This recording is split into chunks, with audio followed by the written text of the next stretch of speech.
bitches? It's the Whoop, sports bitches. We're back, baby. Every 2 weeks. Bye. No. 2, 3. No, every month. It was my fault. It was my fault. I was on the road, and there was just a lot going on. But I'm back here in LA. We were all together last night. Sarah threw a absolutely gorgeous book club, A ranger of a book club. I think there needs to be a new rule. Because I've made it very open door policy on this book club. Anyone who wants to join now has to have a pool or a hot tub. That set the gold standard, and that's just where we need to go. More exciting news right before I got on here at 3:26 p.m. I called and reserved my room for Rachel's wedding. We're 30 days away. 30 days away. Oh, Sarah beat you. Hold on. Can we talk really, really quickly? Meg, you were just on an incredible tour and you threw up mid-show. And I am fascinated by this. Can you walk us through the play-by-play? Yes, so I woke up last Thursday morning feeling very sick. Did I have food poisoning? Was it a bug? I don't know. But it was 95 degrees in New York, which is one of the worst heats because it's stinky and bad. And it was also day 2 of my period. I just have to set the scene, know? So I'm like, I got so much going on. And then, I've been having these stomach issues for like a year. And so I was like, it must be that. I puked all day. Could not get out of bed and was going to cancel if it had been any other show, but it was like very close to a sellout at Union Hall and a place that I've never like headlined a show. I really wanted to do it. I had friends coming. There were work people coming. I had a bunch of people like opening that I love. And so I knew, like, I've been doing this long enough. I go, if you get there, you'll be fine. Like, you get on stage, adrenaline takes over. I have gone on stage feeling like I needed to poop my pants, every manner of thing. And then I get up there and I go, I feel like $1 million. So I'm like, that's what will happen. So I get on stage. I did tell them that I had not been feeling good, that I was thinking about canceling, just sort of rev them up, let them know they were getting a little extra something special. And they were revved up. And then like 10, 15 minutes into the set, and I needed to do 45. So it's like, you're not just going up for like a regular set. About 10 or 15 minutes in, full cold sweats. And I start to move towards the stool, and people start yelling, you can sit down. It's okay. You can sit down. Like, have some water. Like, I wonder if just like all the color had drained from your face at that point and people were worried about you. Very, very supportive fans. And then I locked eyes with my friend Tommy, who was hosting, Tommy Mack, a real one for life, and pointed and was like, come up here. And I ran to the side of the stage. My friend Yoko, who is an amazing photographer, was luckily backstage waiting for me because she had seen it. She pulled all the bottles of water out of the ice bucket. On stage, I puked into the bucket. Then I walked backstage. It's a tiny, like, broom closet of a backstage. I puked for about 5 minutes, very loudly, while Tommy vamped on stage. And the good news is he did one of my favorite jokes that he hadn't done in his opening set. So I was like, well, this is great. I'm getting to hear one of my favorite jokes of his while and then I felt better after I Ralphed. And so I went back out and did like another 20. Wow. What was the audience reaction when you came out? They were like, they were so happy. And I was like, and people had DM'd me before and been like, are you gonna like meet people after? Are you gonna be taking pictures? And I was like, I am so sorry. I would love to meet everyone. I had like a distant cousin there I haven't met since she was like 2 years old. I was like, I would love to see everyone. I did not bring a toothbrush and I feel like I'm going to die. So just superimpose me into a photo with you and you can put it anywhere you want and I'll be happy to say that that's really us. And then I reenacted puking. Like, it really was one for the books. And then, like, the GM who was working came up afterwards. She goes, that was the most hardcore shit I've ever seen. And I'm like, I was also making fun of myself because it's like, no one asked me to do this. It's not like I'm campaigning. It's not like I'm like trying to get a job. It's literally just stand-up comedy. Like the stakes couldn't be lower. And it's like, I must go back out there. Like, go home, you weirdo. Go home. I don't Amazing. know. I don't like people telling you to drink water. Like water just makes you throw up more. You're I not supposed to puked drink anything. all the water. Puked it all up. You're supposed to become a Oh, camel when you're that sick? When you're throwing Yeah. up that much, don't drink anything. Don't drink Yeah. or eat anything. It's just got to work itself out of your body with the more you put water in. And then people are always like, would you like some water? I'm like, no, I don't want to work. I don't want to Well, and I felt so bad because I clearly ruined this bucket. You know, at least I got it into like a vessel. And so a door guy came backstage right after the show ended, and he's like, I heard there's a bucket of puke. I was like, I am so embarrassed. I'm so sorry. No. And then he goes, oh, it was Pride last weekend. I had to clean up human shit. So... Well, God bless that man. Which I don't know what that has to do with Pride, but apparently... Pride. Taking it to the next level. When I was a bartender, St. Patrick's Day in Chicago, that's when there would be, everything you could imagine you were having to clean up. So I've puked many a times on St. Patrick's Day. That's the go-to. That is the go-to. Okay, well, thank you for sharing all that information with us. That was a beautiful play-by-play. Of course. That's just what I wanted. Another thing that we are absolutely obsessed about, besides Megan puking, is, okay, if you guys don't know what is going on, the listeners at home, just Google Karen Reed and sit your ass down for a few hours. This is does somebody want to explain it in a very concise way? Sarah, I feel like you've been on the money with this. Take it away. Well, Megan's the one that brought it up. Her name's Karen Reed. She's the one that told us about it when she was in Boston. She got inundated at her show with the story. And then I love all true crime podcasts. I've listened to them all, so much so that I'm just constantly refreshing Dateline to just get new information or just like something new to listen to. It's spelled Reed, R-E-A-D, like read or reading. And basically Karen Reed is accused of killing her police officer boyfriend, running him over with her car in reverse during a blizzard in the snow.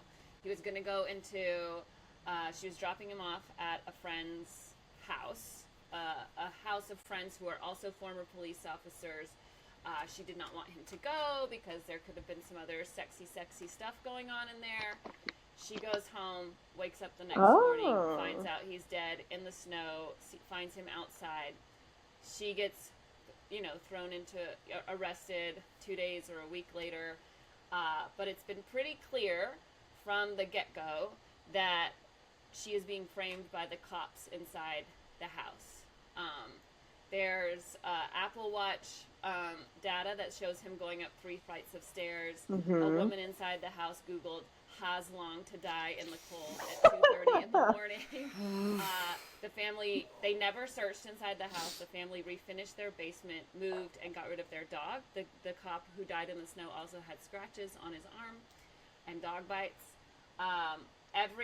The trial just ended. The defense just rested. The prosecution, I don't even know why the case was brought to court, because the medical examiner determined the death to be undetermined, so not a homicide. And if it's not a homicide, how do you even charge someone with murder? Charge someone with murder.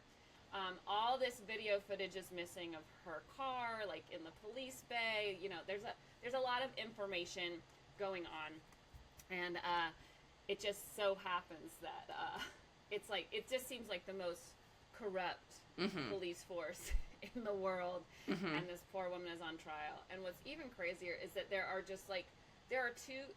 it's like a country divided. It's like there are some people who are like, she absolutely did it, even though there's like no evidence.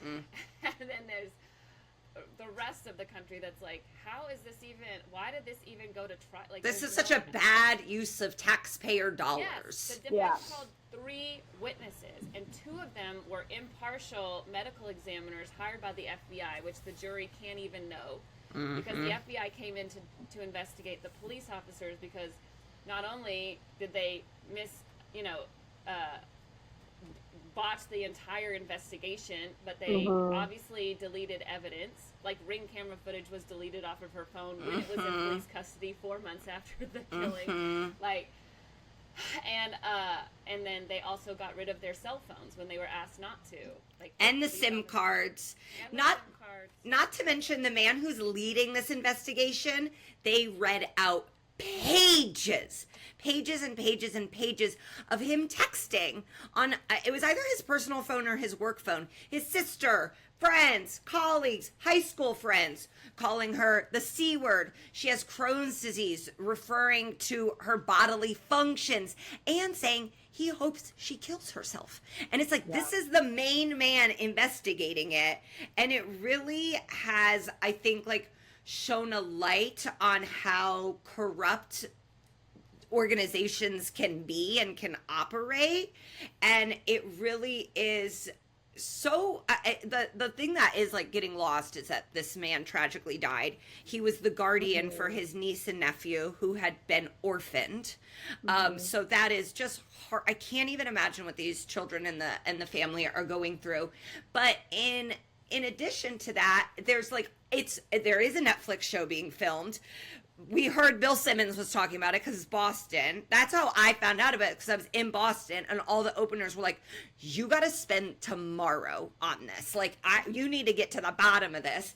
And then like today, NFL reporter for ESPN, Todd McShay, was like, listen, I've kept quiet long enough.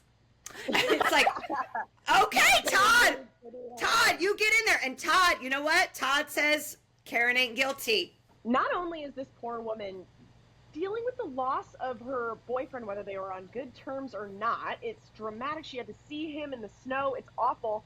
She's getting called out for perhaps not pooping her pants to the entire courtroom that's being live casted. All of us are listening to these podcasts.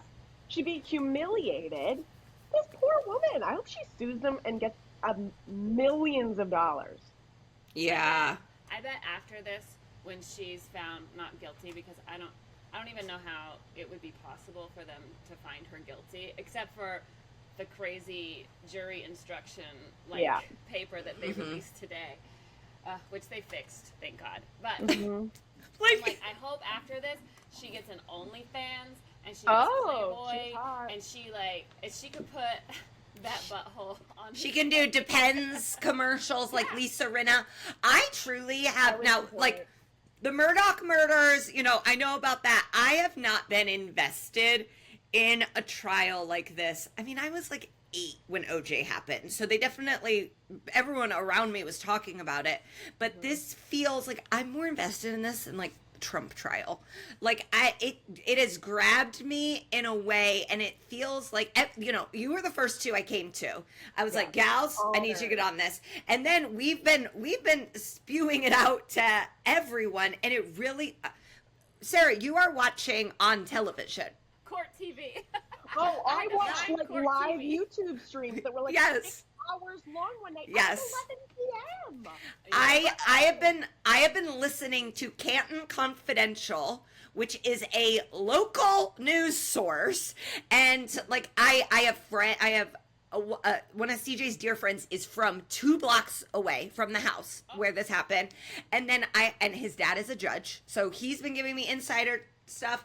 I have a friend who used to work for the Patriots, and there's a lot of people that she knows that live there. Like, we are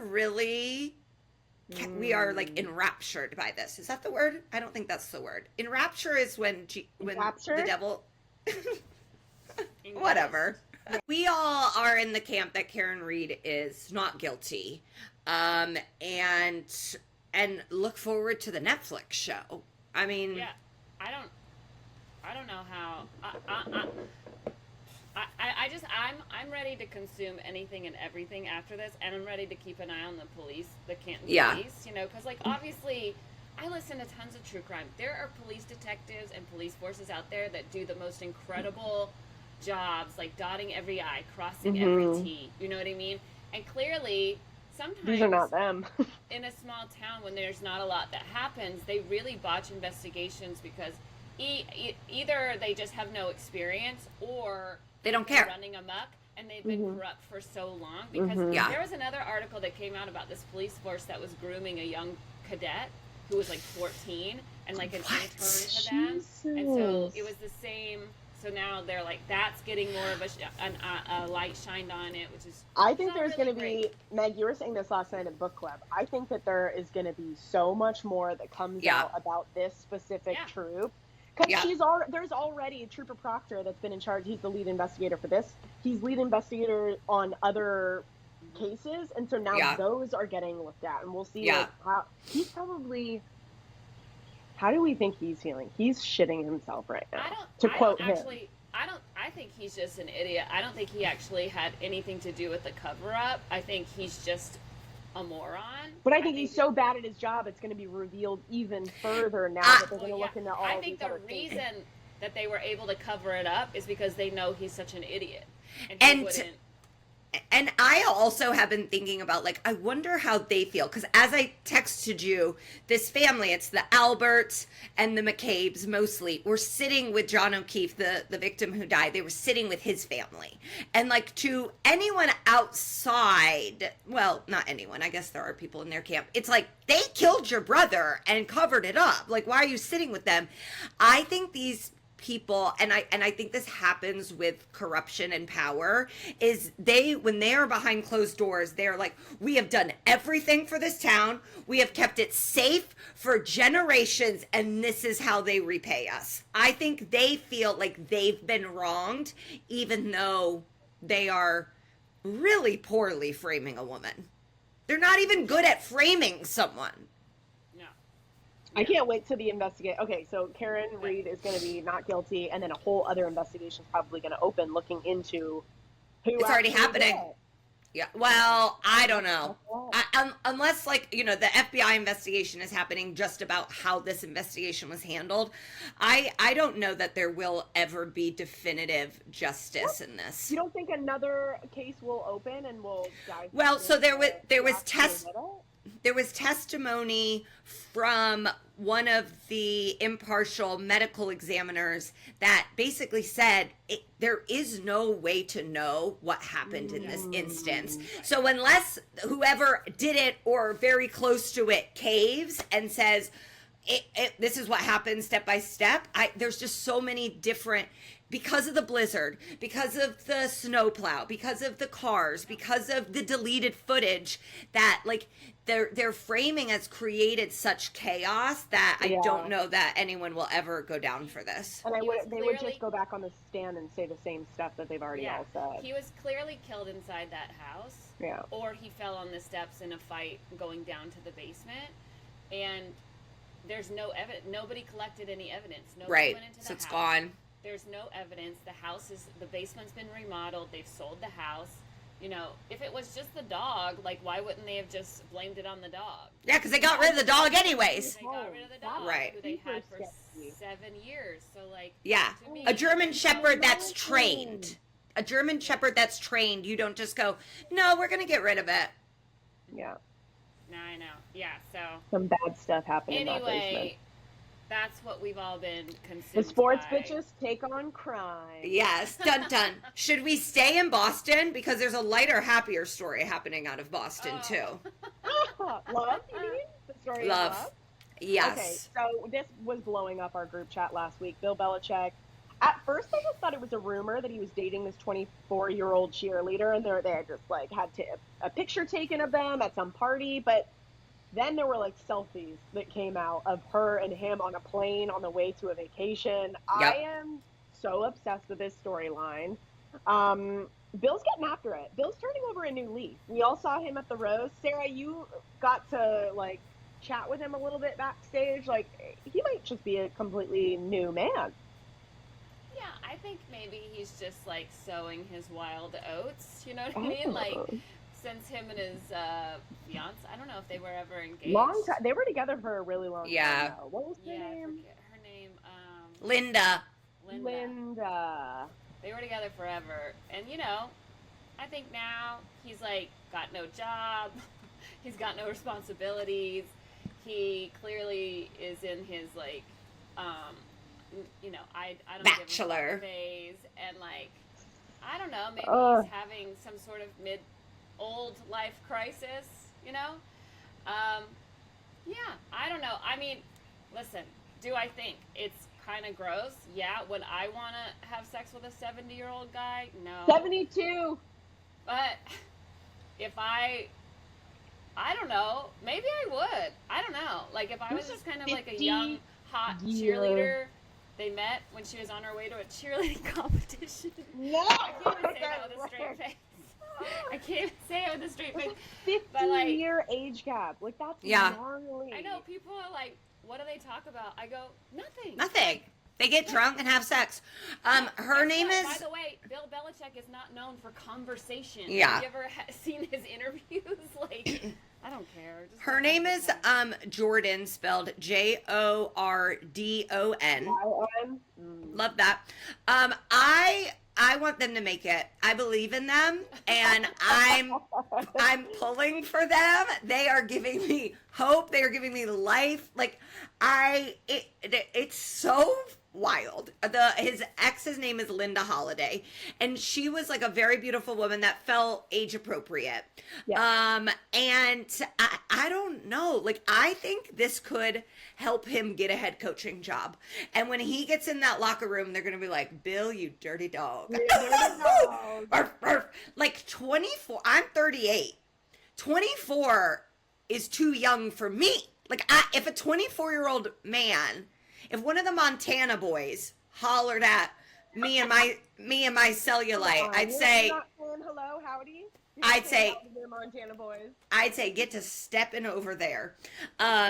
You take Kristen Cavallari, and I'll be over here with my brown king. Thank you very much. Okay. But if Bill gets married to this gal, we just spent a weekend in Palm Springs for my bachelorette. Where is Bill going on his 72-year-old bachelor party? He's taking her and all her friends to Disneyland, and they are doing the full princess treatment, which is when you get like the makeover like a princess, and they get the bun, and they're all going to be dressed as all the different Disney princesses, and then maybe he'll be dressed as like Jafar or Rasputin. And I love it. I mean, like, what do her parents think? Well, there was the photo of them on the plane. You can see these two men behind her that would, like, I would assume be the age of her dad. And they're both looking like, what the hell? Is that Bill Belichick? Like, you could see on their faces they were shocked. Yeah. First of all, it's the Bibbidi Bobbidi Boutique. Thank you. It's a lovely experience. Yeah. But I don't know what her parents think, but I would think that her father is like not super stoked. But I don't know if he's like a football fan. Maybe he's like, I mean, at least it's with the best coach. You know, it's not with like the guy that got fired from the Chargers. What was his name last year?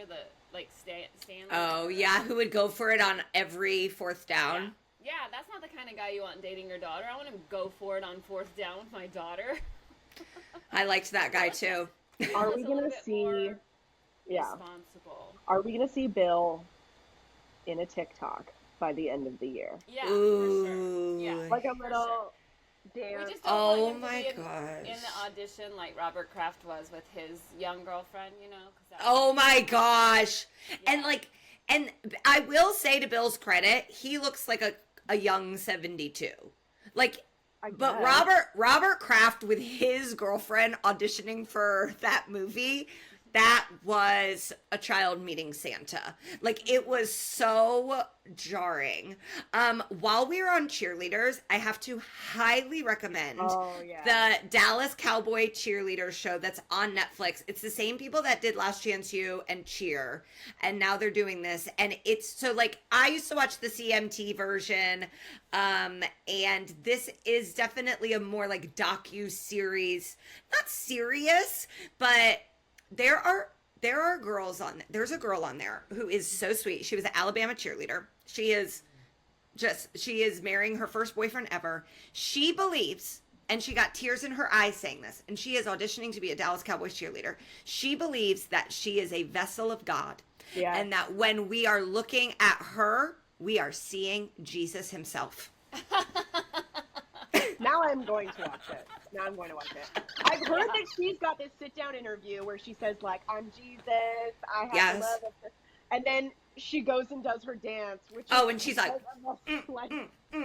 hot. hot. And then you see her boyfriend, and he looks like Shrek, and you're like, what is happening? I see Alabama cheerleader, and I'm like, that's like every man's, like, you know, Alabama cheerleader, Dallas Cowboys cheerleader. Like, we know men, they're like, and then she is marrying Shrek and Whiteface, and I wish them well. Yeah, I'm always wondering, like, how sexy dancing makes you a vessel of God, but I'm always wondering. Okay, this is gonna ruffle some feathers. Okay. yeah. I think that cheerleading is just about the worst dancing of all time. I had this friend in college who was a cheerleader, and every time we would go out to the club, she was dancing like not in a normal way. She was doing 100%, and I was like, you gotta cut it out. It's not cute. So CJ and I have been watching it together, and like the first episode we were watching, I'm like, yeah, I could do that. You know, like, you know how you have that, like, you're like, yeah, CJ, I'm like, if I went out there, and so then I started dancing for him, you know, I'm like, okay, check this out. And he goes, you're sitting on the couch. Like, I didn't even stand up. I just was like, ooh. And he was like, he goes, Megan, I don't even know that you could make the Browns cheerleading. And I go, they don't have cheerleaders. And he was like, exactly. Like, they can't be trusted to have cheerleaders. No. Their locker room can't be cheerleaders. I will say of these gals, they are far more accomplished than I thought. There is a doctor. They are like trained ballerinas. They're all like really beautiful. That I think there's like 36 of them. I'm shocked they can even find 36 women that can like do the things that they do and fit into the itty bitty tiny pants. I'll watch. I mean, it's such crazy exercise, you know what I mean? Like those dances and like just rehearsing and stuff like that. And like, I don't know if you guys have ever seen the Rams, the male cheerleaders that are on the love. I know why they didn't allow men in cheerleading for so long, because they are so much better.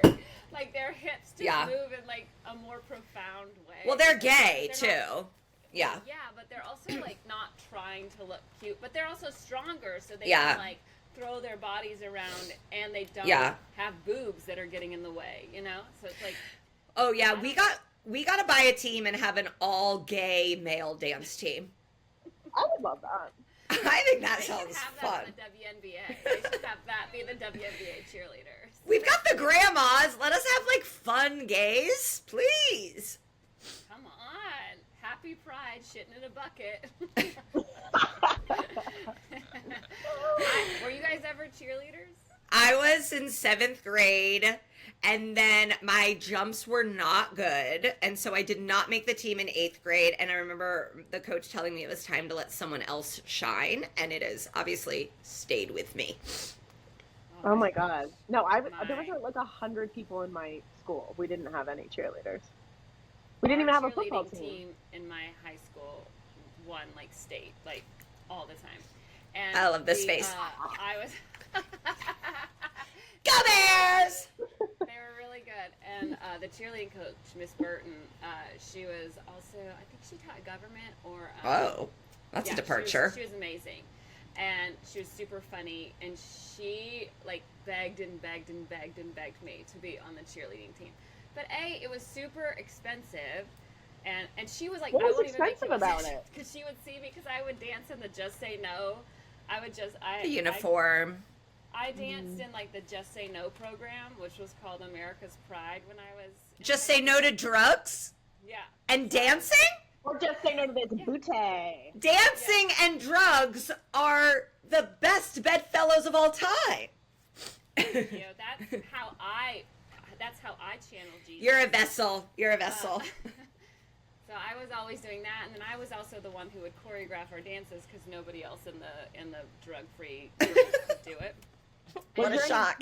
Was there any always like, cheers in this, or was it just a dance? What? Was there any cheers in this, or it was just a dance?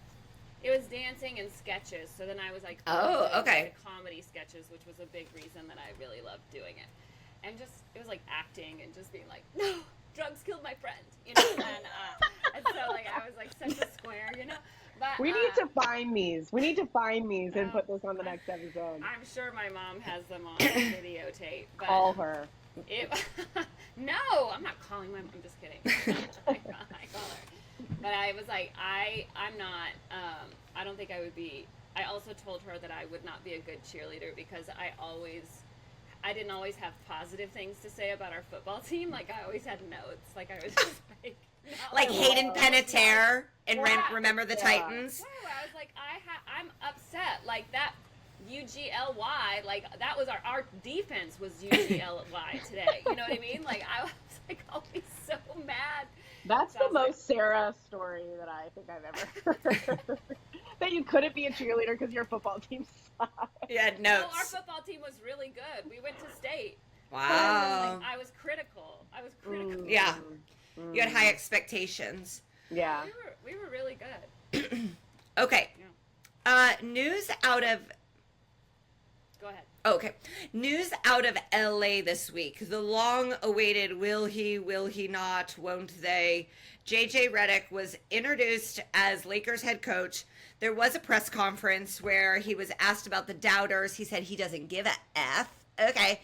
And then he was also asked, like, what advice LeBron had for him during the process. And he said, LeBron and I didn't speak about it until 30 minutes after I got the offer. To which a reporter went, oh, come on. Yeah.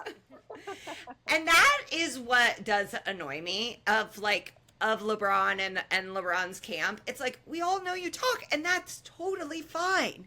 No one podcast together. No one is mad at you. Just to act like you hadn't had one conversation about this, like, that's crazy. Is it a collusion thing? Is it like No, because he's coaching. Oh. Yeah, is it that bad to talk to the players that you're about to coach? No, he could absolutely do it. And I mean, LeBron also said while the search was going on that he had zero input. Okay, LeBron. You're the CEO of the team. So JJ Redick, new head coach. My husband, Lakers fan, he's trying to talk himself into it. He has zero coaching experience. A lot of people bringing up a lot of different reasons why JJ would get this opportunity over some assistant coaches who were former players, such as Sam Cassell, and many, many others who are in the league. And then there's also some tough stories coming out about JJ. Now, it's interesting because usually when someone is thrust into the public eye for the first time, or they've been out of it and then they go back into it, stories come up, and we all know that, and it's like, delete your Twitter. If something good happens to you, delete your Twitter. But JJ's been in the public eye. He has been a player and then an analyst, is very front-facing, very famous, I think almost more famous post his playing career. But the announcement of him becoming the Lakers job also was met with a black woman saying that he called her the N-word, I believe, when he was a player at Duke and she was there running drills with the team. Yes. It has like 100,000 likes on Twitter, many, many retweets. There are videos, I dropped one in the chat of, JJ having a racial slip up. So these things have come out before the Lakers job. And maybe it's because like he's been elevated to a coach and that's different than a player. I think I am in the camp that like, I do believe that there's definitely a chance he said this. I don't know why she would make this up 15 years later. What do you guys think? I agree. I think the questions are around like why now, but Sarah, you go ahead. Well, I was just gonna say, like, I mean, I think there's probably a higher probability of him hearing it the most when he played for the Clippers, just based on that owner when he was Clipped. The FX show Clipped. You guys watching Clipped? No. Oh. It's the casting. The casting is so crazy that I was like, I don't think that I can watch it with like a straight face. It's fascinating, but okay. JJ Redick is on the team. Mm-hmm. Like, anyway, I mean, it's fascinating. And do I think that a guy that plays for Duke would say the N-word? Yeah. Yeah. I think it's problematic? Yes, of course. Mm-hmm. I just don't understand why we're hearing all about it now, and that the outrage is happening now when he's been on ESPN for the last 3 years. He's been an outstanding commentator for the last 3 years.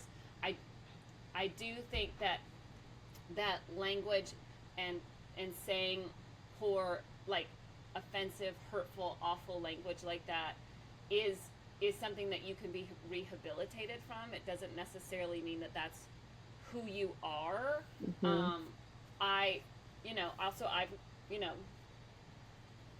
I've never said anything like that, so I don't really know what, Where it like, even comes from. like where it even comes from, or Yeah. like who says it. Like, are you hearing it? Is this who you are just Mm-hmm. as a person? It doesn't Were your Duke feel like teammates, that. was that like a pass they'd given you? Or like, was that something that like happened in your locker room? I find that hard to believe, but It feels to me too, though, like, when you grow up playing basketball, is like, are you hearing that word more often than the rest of us? you think you're not only invited to the cookout, you're making the burgers. Maybe For you're a sure. little too comfortable in Yeah. in your environment. But in this situation, he was obviously not just saying it like singing a song in the locker room. He was No, he calling said it this about woman a to her girl. face Right. in Yeah. a That's very an hurtful, I derogatory way. think like, and I definitely hear what you're saying about like the timing.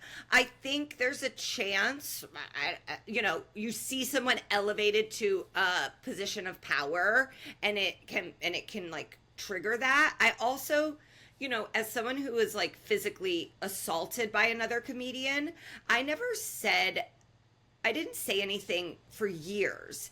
And I actually never said the person, but I eventually did say it probably 4 years after it happened. And it was because I felt comfortable enough in my own life and career to go, this bad thing happened to me, and I'm not afraid of the repercussions of what he could do to me anymore. Yeah. So it may be less about like JJ and his status, and more like, you know what? I've sat with this for 15 years. Now I'm 30 years old, and I'm not afraid anymore. And so Also, yeah, sorry to interrupt. This is the most high profile job that he has had. Like, obviously, being a commentator on ESPN and all of the shows that he was on in First Take, he was so front facing, and we all saw him every morning on television. But he is the coach of the most famous basketball team in the entire league. He's coaching LeBron James. Like, exactly what Megan was saying. Maybe she wasn't ready to say it. And maybe this just, sometimes you're in a good place with things, and then you hear something and it just totally sends you over the edge. And she just felt like that was her time to share this information. And I'm sorry that she had to go through that. And then I'm also sorry that she has to deal with the sports gremlins that are going to be in her mentions for the next who knows how long. Yeah. And I think we all know, and she knows, nothing's going to happen to him because of this. Like, you think Jeannie Buss is firing him? No, they had this much trouble finding one person to do this job. Like, he's going to be there until they lose in the first round the next 2 seasons. But it is like, it definitely... I don't know why he would want this job. Yeah, and like he didn't. He kept and like saying the skeletons is like almost like low on the list of reasons why he shouldn't want this, because it's like, this is not a great job. We're recording this on Wednesday. The NBA draft is tonight. It's going to be very interesting to see where Bronny goes. Bronny is going to be picked. The Lakers, I believe, had the 17th pick. Bronny is getting picked. Is a team going to try and do something crazy? I was seeing a Pacers beat reporter today be like, listen, I heard the Pacers may try and draft Bronny, because like, is that a way you can lure LeBron? Like, there's so many different like kind of chess pieces that have never been on the table before. Where is Bronny supposed to go? Where is he slated? I'm looking that up right now. To school, to read a book and get his sweet little heart better. No, I mean, but I think that the other thing is, though, that like a team knows that if they draft Bronny, then they have leverage with the Lakers, so they could get pieces from the Lakers in a trade. Yeah. Do they lure LeBron to their team? the chances of that, unless it's Cleveland, I find that to be, ridiculous. I don't see him leaving LA. I really don't. I really don't see LeBron leaving LA. That's why he renegotiated his contract to be a free agent, so that he had more flexibility, to stay here. Yeah, why to, would you? To redo the. Yeah, his company is here. His kids are here. His family's here. He's at the end of his career. He's older. He's got to be in pain. Yeah, he's an LA guy. Yeah. So I think if I'm a team, I draft Bronny way before them. I don't tell anybody, and then I just go, all right, well now I'd like some of the pieces from the Lakers. But send me Austin Reeves. As of today, he's only worked out with the Lakers and the Suns. I'm trying to find the odds here of where he's supposed to go. Yeah, he did go to favorite at -130. Yeah. He did go to the combine, and actually did better there than I think people thought he was going to. But it is the NBA draft is probably my favorite draft, and this one feels like it has the potential to be chaotic because the class is not great. And because Bronny is in the mix. And I hope my king, Zach Edey, who was I talked to an NBA scout in Vegas during the in-season tournament, and he said he's not going to get drafted. And now he's being projected in the first round. And he did all of that. He did all of that through March Madness. And I want to see his 7-foot body go someplace fun. Good for him. Wait, yeah. I wish he would go to the Fever. That's what I want. Wow. Oh my God. I think I saw Donovan Clingan, who played for UConn, right? The giant white guy that played for UConn in the tournament. He was at the Yankee game that I went to on last Saturday. And, you went on the field, you lucky duck. I did go on the field. You're a baseball star. Give Aaron Judge a hug and a handshake. Oh, we saw it. Wow. It was great. I will say the baseball players' butts up close are the greatest gift to the world. How are you getting up close to baseball players' butts? I used to work at the NBC station in Chicago. I was an intern there, and my main job for the summer was to go to every single White Sox and Cubs game and hold the microphone.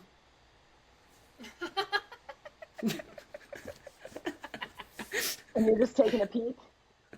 Oh, yeah. Yeah, Miguel Cabrera barked in my face, and that was really fun. And, yeah, I had some good times. Carlos Zambrano's cousin kept trying to have sex with me. Juan Uribe sent security to follow me and was like, holler at her. And my brother was with me, and he was like, he killed a man. You can't go with him. Yeah, outfielders have the best butts because they're literally just standing. Ugh. And, standing is just it's all lower body muscles. Oh, hi, Zach. The way he ran, like a. He was trying to tiptoe and be quiet. He's as if he wasn't walking through. He was like an old-timey burglar. That was the worst possible. He's like, I wish he had just crawled on the floor. Anyway. Oh my gosh. I 100% thought about. I did stare at a lot of their butts on Saturday. Such good I want a butts. nice butt. And they wear those sliding shorts, and I think the sliding. No, I was criticized, so I just went quickly. we loved it. We loved it.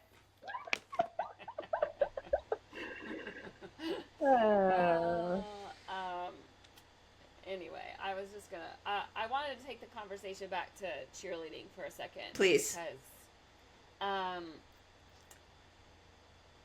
when Matthew Stafford was at UGA, he started dating a cheerleader. Yeah. As most football players do, they hang out. They have to go to the same parties and pep rallies, and they're always around each other. So lots of football players date cheerleaders. It always happens. And, Matthew and Kelly Stafford have been together since UGA. She also played basketball. I don't think she was on the UGA team. Maybe she was. I don't know. She was a really good she was a really good basketball player. And I always really respected that about her. As you know, I've loved Matthew Stafford since he played at Georgia, and then I followed him all the way into the NFL. Since 2009, my voicemail said, "You reached Sarah Tiana and Matthew Stafford. Please leave a message." Like, it's always said that. Because when I was still dating, I wanted to know, if you didn't know who Matthew Stafford was, there was no point in us hanging out. Wow. We're not. And now it says Stetson Bennett because, and I didn't change it until Stetson Bennett won his second national championship. Anyway, this week, Kelly Stafford on her podcast, Strike One. I don't know why she has one, but here we are. Everybody, a lot of people have podcasts like us. And she said that to make Matthew jealous when he wouldn't commit, she started dating the backup quarterback at UGA, who was Joe Cox at the time. And then she apologized to Joe Cox and his wife and their family yesterday, I believe it was, or today, saying, their family. "I'm really sorry that all of this has come out on you, and it wasn't you I was talking about," I think is what she said. Anyway, 3 backups were there. Yeah, I'm mad. I don't think that you should. First of all, everyone's saying that she had sex with him, that she was sleeping with Joe Cox. And I'm like, well, she never said that. She just said she started dating him and, Matthew would, basically committed to her after she was doing this, or because they lived in the same dorm, Matthew and Joe. And, I just don't feel like that's an appropriate story to tell the world, unless it's something that your husband is like, yeah, sure, go ahead. And obviously we don't know if Matthew is, fine with this. But there's no way I would talk about somebody that I was hooking up with or dating when I first met Chris or something, if it made him uncomfortable.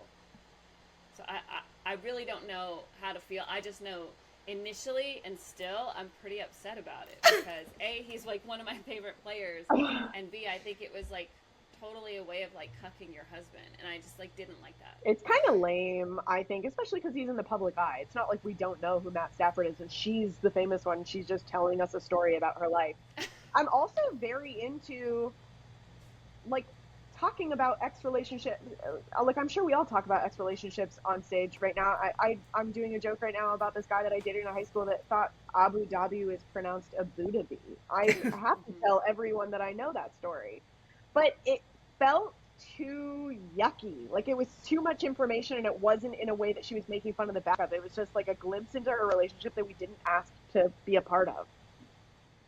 I think what happens, and I am saying this as someone who overexposes my life, people in my lives, my family. I called my dad an alcoholic on national television. He is now sober, so I also got to say that too. It wasn't a joke. I wasn't dragging him, but I overshare. And because of that, a lot of times people overshare back to me. And that is not my intention. But people will come up to me after shows and say the craziest things because they've just heard me saying crazy things, but in the context of doing stand-up comedy, not just standing at a bar saying crazy shit. Well, which is kind of what stand-up comedy is sometimes. And I think what happens, especially when you have a podcast or when you are now being a front-facing person, when in the past you were an athlete's wife or someone's mom, or that was your identity, you do this thing where you're like, well, I want to be a funny, cool girl. I want to say stuff. And that's what people do on podcasts. They tell stories. And I tell crazy stories all the time. And then what comes with that is the reaction that some people do not like things. We have all posted clips that you go, this is the most innocuous joke, and people will find a way to be like, but your hair could kill someone, and you're like, what are you talking about? People just find an issue with everything, and instead of standing in it and being like, listen, I told a silly story, it was I kind of blew it out of proportion to make a point and try and be funny, and I missed the mark, then it turns into, well, I didn't mean to offend this family, and it's girl, just stand in the story, and it's not that big of a deal. Who cares? I think people are overreacting to it, which is then making her overreact to apologizing to it. And it's like, I have said on multiple podcasts that there were people I have had sex with that were at our wedding. That's the truth. Does CJ love that? No, but CJ also married me and knows I'm crazy. Is Kelly Stafford like the most like, oh, she never says anything crazy? No, this bitch has said crazy stuff before. If Matthew loves her, then he knows what she is. She's the mother of his child. Sometimes she pops off at the mouth, and I wish she would just own it better. Yeah, I agree with you. I think that this is a case of, like, Sarah obviously loves Matthew Stafford. And I think that this is a beautiful thing. I think that you are just really showing that you are ride or die for your king. Yeah. And I respect it. I think the difference is, obviously, when Chris met me, he knew that I was, like, open, and I talked openly about, and we don't know how Matthew and Kelly's relationship was when they first met. I think the difference is I don't bring it up. Like, you know, if I was dating, obviously I can talk about people I dated in my past. Like, I had a past before I met him. But our relationship from the time we met until now is sacred ground. And even though I tell him all the jokes I'm going to tell about him on stage. Yeah. I talk to him about it. I talk it through. I'm like, is this right? Is this funny? Yeah. Is it, you know, and then he will say, like, oh, that's not right. Oh, that's wrong, you know, or he'll be like, that's funny, that's funny, that's funny. And so, because I have a lot of respect for him, and I also want his approval. Like, I want him to also like it and enjoy it. Right. And I never want to make him look stupid or feel bad. Feel bad, or seem how somehow, like, I didn't choose him first.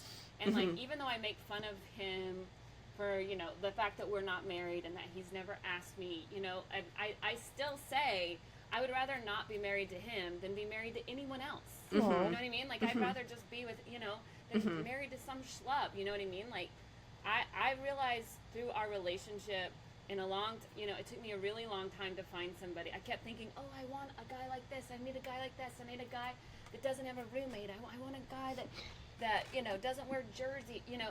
And then I met him, and he literally did everything that I had, all these deal breakers that I had. He did every single one of them. Like, he was a mess. His car was a mess. He had a roommate.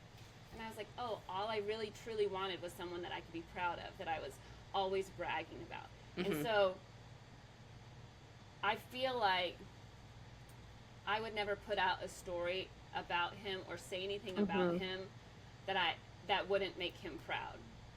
And I lose respect for people when they do that to their own spouses. Like, if I'm saying something about, you know, him being a baby about the Celtics, of course he's going to be proud of that. He is a baby about the Celtics. It's something that he would admit himself. Yeah. But I know that about him, and I felt like she crossed a line, and she was saying something that he wouldn't be proud of, that didn't make their relationship look solid, and that didn't make them look like a solid foundation for the world and their children. And, like, I just lost respect for her. Damn. And maybe I took it personally. A little bit. But, you know, that's just... You're like, I would have never done that to you, Matthew. Never. He's gonna I'll watch date this. you right now. I'll marry you right now. He's gonna watch I would this. never. I would never. But. We love Chris. We love all our kings, even when they're running through. I mean, we love our kings. Oh, yeah. I talk mad, like, I talk crazy.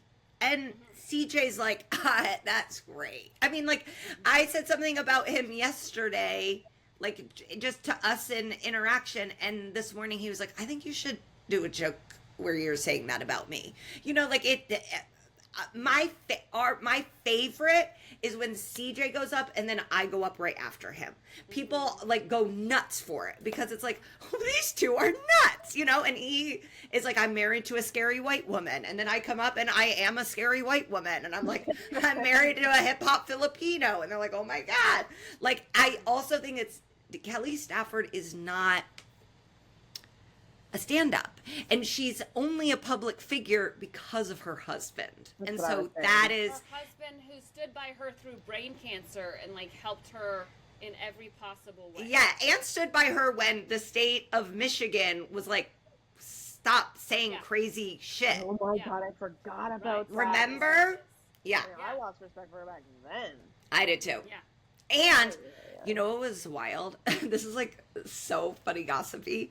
My friend who lives in Detroit, or her husband's from Detroit. I was like, we were talking about it back then, and she was like, yeah, one of so and so's best friends went to high school with her and said she's a huge bitch. And it's like that also that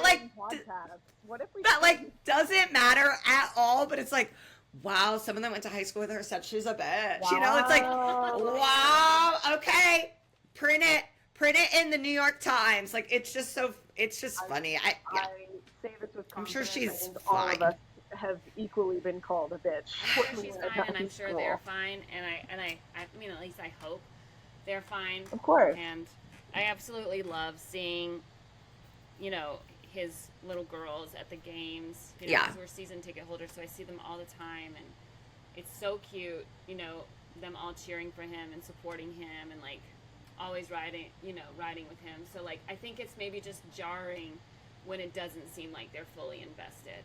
So that was it. That's it. Speaking of being invested, we'll be back next week. Maybe.